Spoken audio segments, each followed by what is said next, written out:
की क्या पहचान, झारखंडियों की क्या पहचान। तुमको खतियान से दिक्कत है, वही सादा सा पीछे हो जाओ। खतियान से दिक्कत, कोई दिक्कत नहीं। और नहीं रहता हाथ उठा। झारखंडियों की क्या पहचान, राहुल गांधी जिंदाबाद, सोनिया गांधी जिंदाबाद, वीर शिबू जिंदाबाद, हेमंत सोरेन जिंदाबाद, आलमगीर आलम जिंदाबाद, यूपीए गठबंधन जिंदाबाद। बहनों भाइयों, हमारे कांग्रेस के जिला अध्यक्ष आदरणीय दिनेश जी, मंच पर उपस्थित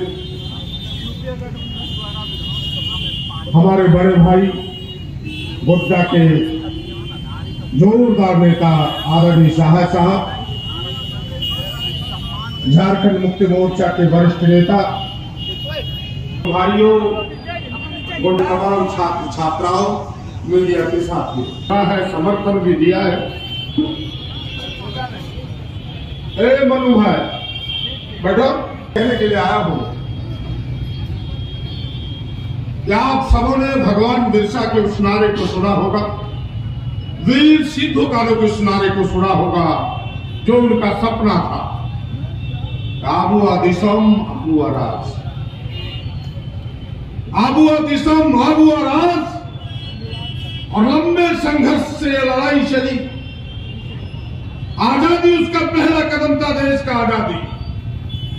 लेकिन अगर उसका दूसरा कोई कदम था आबुआ दिसम आबुआ राज का, तो झारखंड बनने का वो दूसरा कदम था। एक लंबे संघर्ष के बाद, अनगिनत कुर्बानियों के बाद, आदरणीय गुरु जी के पहले भी कई नेता लड़े, लेकिन अंतिम मुकाम तक पहुंचाने वाले आदरणीय गुरु जी, जिसका हम सब सम्मान करते हैं, जरा जोरदार ताली बजा के ढंग से भी उनका सम्मान करना चाहिए। राज्य बना, आबुआ दिसम आबुआ राज का सपना का पूरा करने का वह दूसरा कदम था।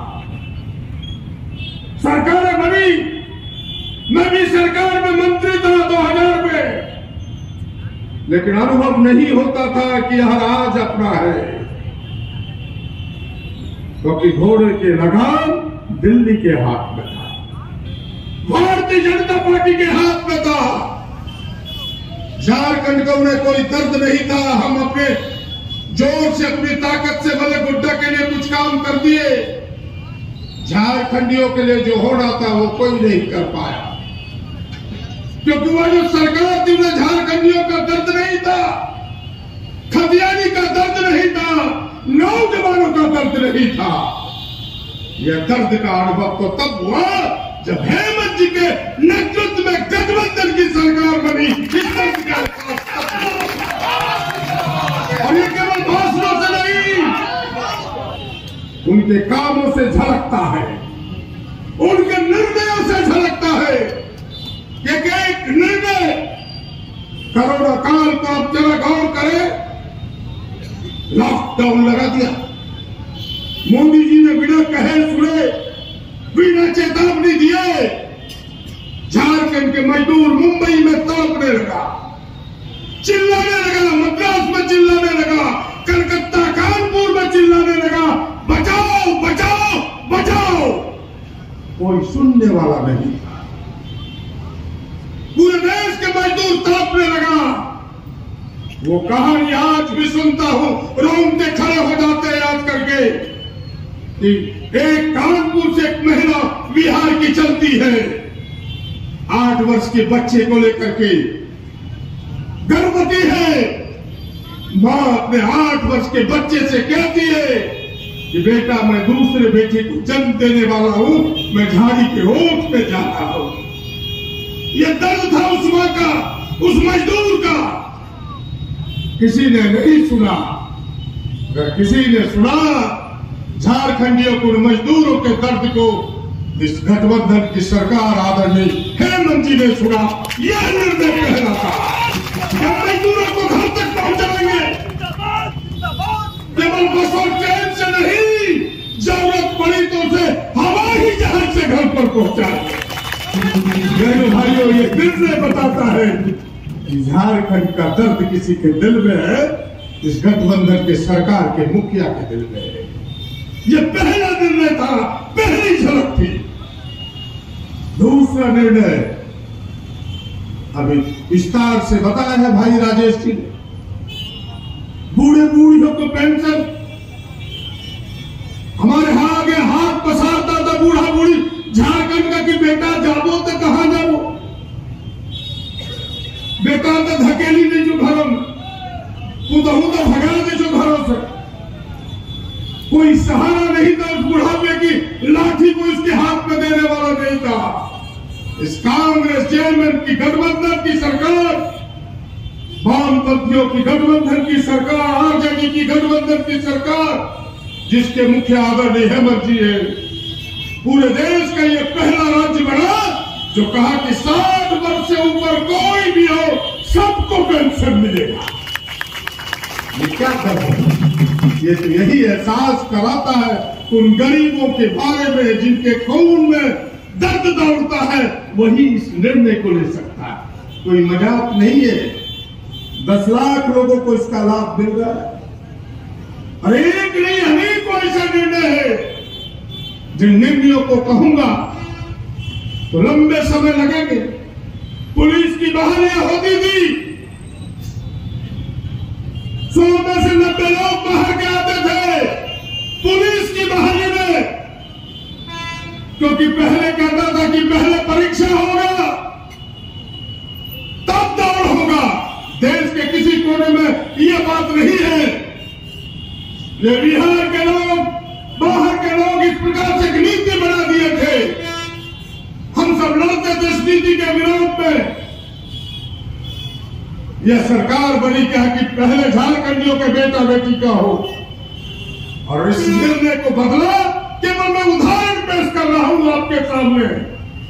कहा पहले दौड़ होगा, औकात है तो झारखंडियों से दौड़ में पहले अथवा। इस पथरीली जमीन पर किसी का औकात नहीं है। आदिवासी का बच्चा, दलित का बच्चा, पिछड़ा का बच्चा, झारखंडी गांव का बच्चा दौड़ में आगे निकलता है। पुलिस में से 90 बहाली झारखंडी बेटा बेटी का होता है। इन निर्णयों को गौर करेंगे तब आपको लगेगा कैसी सरकार है, कैसा निर्णय किया है। बोला मैट्रिक पास, इंटर पास यहां से होना होगा। इसके फायदे झारखंडी बच्चों को है। एक निर्णय, कृषि ऋण माफी, किसानों को लाभ देने के लिए, हम किसानों को लाभ देने के लिए कृषि ऋण माफी करते हैं 2000 करोड़ का। और भारतीय जनता पार्टी मोदी जी की सरकार 9 लाख करोड़ ऋण की माफी करता है अडानी और अंबानी का। क्या अरुण भैया बेहतर बताएंगे? 9 लाख करोड़ रुपया माफी कर दिया अडानी और अंबानी का। 2014 से आज तक के किसानों के ऋण माफी नहीं किया। आज आपने सुना होगा कि हेमंत जी की सरकार, कांग्रेस जयमत गठबंधन की सरकार ने 100 यूनिट बिजली देने का फैसला किया है। कैबिनेट से निर्णय ले लिया, उस पर मुहर लगा दी है कि गरीबों बिजली जलाओ। 100 यूनिट से कोई गरीब महीने में बिजली नहीं जलाता, आपको फ्री बिजली मिलेगा। हम गरीबों के बिजली का बिल का माफी करते हैं। और भारतीय जनता पार्टी के लोग स्पेशल इकोनॉमिक जोन अडानी के लिए बनाता है। आपके गोड्डा के अडानी का इससे स्पेशल इकोनॉमिक जोन घोषित हो गया। कितना लाभ है सालाना इस अडानी कंपनी को पता है? स्पेशल इकोनॉमिक जोन से कोई टैक्स नहीं लगेगा। जो आयात करेगा उसमें भी कोई टैक्स नहीं, निर्यात में भी कोई टैक्स नहीं। यह है उसकी कहानी। अपने मन से किसी भी कंपनी को वो ठेका सबलेट कर सकता है, कोई कानून कायदा नहीं लगेगा। स्पेशल इकोनॉमिक जोन में मन हो गया तो राजेश बाबू को दे दिया, मन ठेगा दिखा देगा। यह है उसकी कहानी। और वही स्पेशल इकोनॉमिक जोन से 10,000 करोड़ का मुनाफा प्रत्येक साल अडानी कंपनी को होगा, गोड्डा के लोगों को नहीं होगा, गोड्डा के किसानों को नहीं होगा, गरीबों को नहीं होगा। और हम उसमें नौकरी मांगते हैं तो दुबे जी आपका क्या फटने लगता है? हम नहीं बोलेंगे उनको गंदी बात। क्या फटने लगता है भैया आपका? धुआं खाएंगे हम। टीबी होगा राजेश मंडल को, टीबी होगा दामा होगा दिनेश यादव को, वासुदेव सोरेन को, और नौकरी लगा निशिकांत दुबे का बेटा और भतीजा। नहीं चलेगा जब तक गोड्डा में हम जिंदा है, गोड्डा में जब तक प्रदीप यादव जिंदा है, यूपीए गठबंधन जिंदा है। अडानी काल खोल के सुन लो, 100 में से 100 नौकरी गोड्डा के लोगों को देना। कोई माई का लाल नहीं पैदा हुआ गोड्डा के नौजवानों का नौकरी छीन के भागलपुर के लोगों को दे दे। औकात किसी को नहीं है। गाज से नहीं मीटर से औकात नाप लेंगे। अभी तमाशा देखा कहीं है बेटा? बहनों भाइयों बताइए। और मेरी तो नीति यह है कि सरकार ने तो मिनिमम 75% किया है, 100% देना होगा। पहले उनको दो जिनकी जमीन गई है, पहले उनको दो। हम जैसे लोग उसके घोर समर्थक हैं। पहली प्राथमिकता उनके बेटा बेटी को दो, दूसरी प्राथमिकता जो उसका अगल बगल रहने वाले 5 किलोमीटर की परिधि में है उसको दो, फिर गोड्डा को दो, और गोड्डा में ना मिले तब झारखंड को दो, लेकिन बाहर का तो एक लोगों को मत दो। ये हम सबों का निर्णय है और यही चलेगा, यही चलेगा। अब बंद करो ये धुआं और बंद करो ये हेलीकॉप्टर की आवाज, वरना ऐसा ताला लगाएंगे कि किसी का बाप का औकात नहीं है कि ताला का चाबी खोज पाए। बहनों भाइयों, एक लड़ाई लड़ा है। प्रदीप यादव जेल जाने से नहीं घबराता। समझ लेना कि दूसरी तैयारी प्रदीप यादव कर लिया है, लेकिन गोड्डा के हक को किसी को छीनने नहीं देंगे, गारंटी के साथ कहते हैं। बहनों भाइयों, तमाशा कर दिया है इन लोगों ने। और आज गोड्डा के नौजवानों को, झारखंड के नौजवानों को कई निर्णय किए इस सरकार ने, लेकिन उसमें से मैं मानता हूं कि आबुआ दिसम का अगर कोई ठोस सबसे निर्णय है वो है 1932 का खतियान। उससे कोई समझौता नहीं हो सकता। जितना भी साधुवाद दिया जाए पूरी सरकार को, आनंदी हेमंत जी को, वो कम होगा। जानते नहीं और कहते 1932 खतियान की बात करने वाले खालिस्तानी होगा। फिर फिराहट हो गया 1932 के खतियान में। पर के आटा पर के घी शंख बजावे दुबे जी, 100 दिन चलते हो आवन की हाथ उठा को चलता आवन। अब हमरा आटा हमरा घी शंख बजावा झारखंडी, ये चलेगा। हमारा आटा है, हमारा घी है, तो शंख बजाने वाला भी झारखंडी होगा। झारखंड के बाहर का कोई नहीं होगा। उसे तो पता हो गया जब नौकरी खतियानी तो वोट भी खतियानी। बेटा का भीतर से दिल हिल गया। असली तो ये है, वो तो नकली बात करता है कि प्रदीप यादव के यहाँ छापा। क्या छापा? जरा बता मेरे बाप, छापा तो क्या छापा?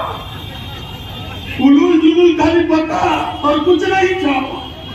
बहनों भाई कुछ नहीं है, वो भीतर से हिल चुका है, जड़ से हिल चुका। उसे पता है इस बार 2024 में हम जीत युद्ध होने वाले हैं और मेरे सीने पर कोई झारखंडी नौजवान पैर रखने वाला है, इसलिए दिमाग हिल गया है, दिमाग हिल चुका है। उसी की एक कहानी कर रहा है, तमाशा कर रहा है। बताइए, कभी ट्वीट पर कुछ कहता है। प्रमोद पंडित जिसकी चर्चा कर रहा था, प्रदीप पंडित अभी मंच पर है कि नहीं? बताइए, बेचारा 9 बरस पहले मर गया और 7 दिन पहले मैंने दुबे जी का ट्वीट पढ़ा। कहता प्रमोद पंडित ने हमको कहा, तब स्वर्ग से आके तुमको कहा मेरे भाई है? कि रात में भूत बन के कहा। घर उसका विनय जी का दामाद है, विनय पंडित, जो हमारे कांग्रेस के वरिष्ठ नेता है। क्या गलत मैडम की सही? बेचारा 9 बरस पहले मर गया, उसके घर को दिखा के कहता है देवेंद्र पंडित का घर है। इसीलिए तो देवेंद्र पंडित कहा कि दुबे जी 40 करोड़ तो दूर हो या 4 लाख तो दे दीजिए, आपका आरती उतार देंगे वही जसीडी स्टेशन। बहनों भाइयों, केवल बदनाम करने के लिए झूठी सच्ची बात। मैंने जितना मियाँ यहाँ बड़ा बड़ा मुसलमानों घर का सब प्रदीप यादव पैसा, गुड्डू मियाँ प्रदीप यादव, फला मियाँ प्रदीप यादव, नौसाद मियाँ प्रदीप यादव, और जितना यादव पैसा छो सब प्रदीप यादव।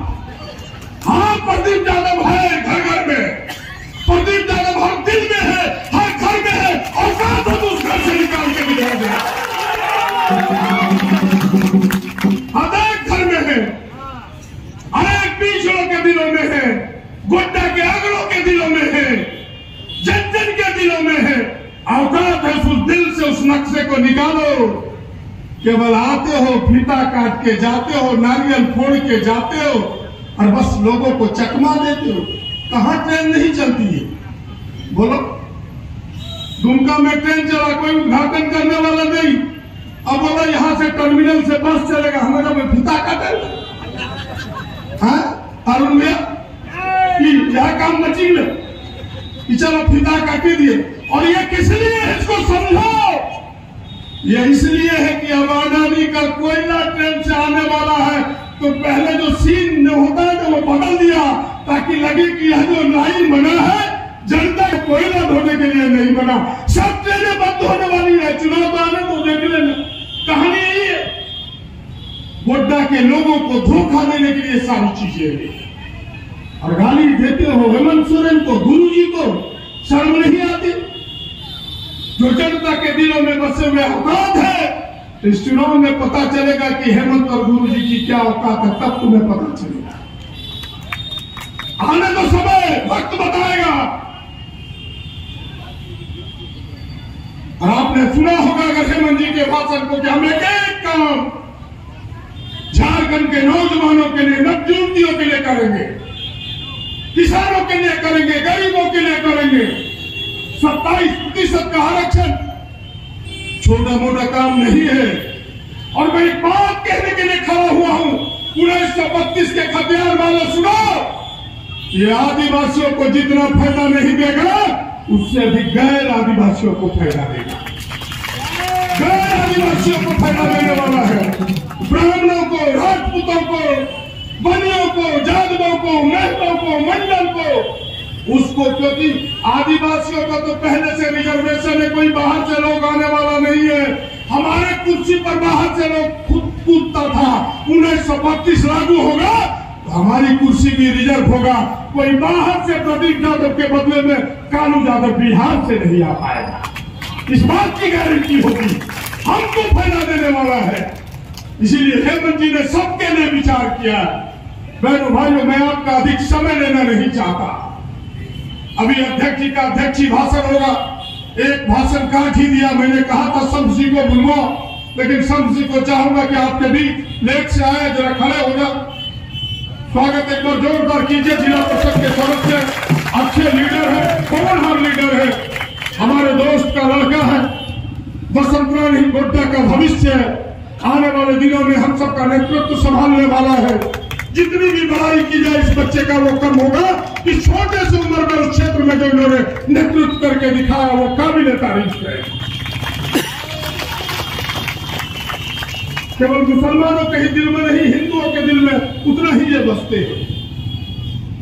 इसलिए बहनों भाइयों, फिर से एक बार इस सभा की ओर से खतियानी जोहार करने के लिए और 27% आरक्षण का जोहार करने के लिए इस महागठबंधन को, दिल्ली के हमारे नेता आदरणीय राहुल सोनिया जी को, जिन्होंने ग्रीन सिग्नल दिया, और आदरणीय हेमंत जी को, जिनको गुरु जी ने आशीर्वाद दिया, शक्ति दी, ऊर्जा दी, इस झारखंड के लिए सबसे महत्वपूर्ण काम किया है। मैं चाहूंगा कि सबकी तालियां जोरदार धन्यवाद सभा में